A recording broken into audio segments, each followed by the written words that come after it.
Oro maliyo mapodo nano e pacho ka medo rocho chenro mag somo e gwenge mopogore opogore. Jopuonjre moko e sub-county ma Nyatike county ma Migori ketho thuologi mag somo ka gimanyo pi kaluwore ni thoth yewni manie alworano nyaka gi sani koro tuo. Jonyuol kwayo piny owacho mondo omi oyang Nyatike kaka achiel kuom gwenge ma chandruok okwako mar bugo sach jopuonj. Judith Omondi nigi ler mar wachni. Nyatike yudore kilomita maromo 45 koa e boma ma Migori. En kinde mag somo, kata kamano jopuonjre mag skund primary ma Kangaunditi to luwo ndara. Oro darogi e klese ka gidang' ni kod kubni gimanyo pi e kor gweng'. Lowo barore, yiende otuo. Tipo madipondi ne chieng' makech onge. Koth pod opando wang'e. Jopuonjre kedo e lowo mar yudo kata mana pi modho. Geno mar somo kochier kata poni gisedoki e skul. Kaluwore ni kwan mar jopuonj odok piny. Jonyuol ywak ni jopuonj 4 kende mokawo ting' mar puonjo jopuonjre maromo 500. Teachers nobedo gi problem mano kel ni delocalization cha. Ne gibiro ka to gidhi te modong jopuonj 4 versus nyithindo 500. A problem. Nyithinda waketho gi giburo bura kanyo gigaga koko. Onge kaka jopuonj 4 nyalo manage nyithindo 500 e skul. 4 gi korewore gi head teacher. Madhi e buche sa ka sa. Obede skul mathin to wakawri japuonj achiel tuo. 4 head teacher no dhi e bura achiel betuo dong 2. Koro jopuonj 2 handle nyithindo 500. Impossible. Ma osekelo achiedh nade ne nyithindwa nikech duoko ok bi maber nikech jopuonj waonge go maber.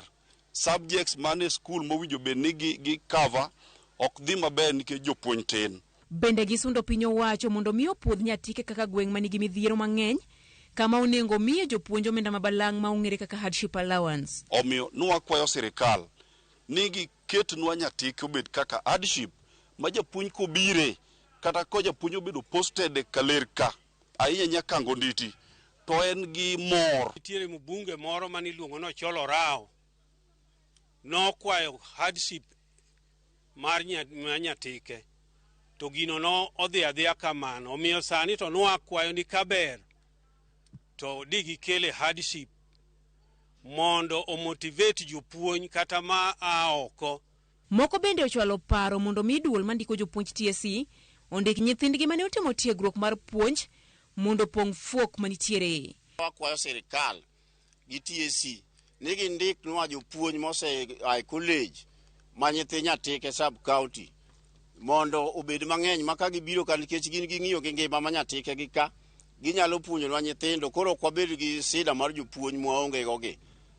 Awacho katiko ni kaka Kangonditi secondary wakwayo kaka jokaler kendo kaka jokanga ne japuonj maduong' principal noyudo transfer sama nyiso yaw school manodok jaka sani Kangonditi secondary school onge japuonj maduong'. Ma nyalo miyo nyithindwa som maber, ma nyalo miyo wan be kaka jonyuol wawinj maber nikech kata obedo ni wan e hardship to nyithindwa gi wan mwanyuologi ka, wan mwaterogi e skul ka e hardship ni ging'iyogo. Omiyo sirikal owinjo ne maber mondo gindiknwa nyithindwa ma wasetere skul wan kodgi ka mondo gindiknwa mondo puonjnwa nyithindo. Ywak mar jonyuol ma Nyatike biro e kinde machuok. Tok riwruok mar jopuonje e kaunti ma Homa Bay golo ng'ur mondo mi yang gwenge mag chula kaka kuonde ma chandruok ng'enyie. Judith Omondi, Ramogi TV. Ramogi omedo dhi nyime gi weche mamoko ma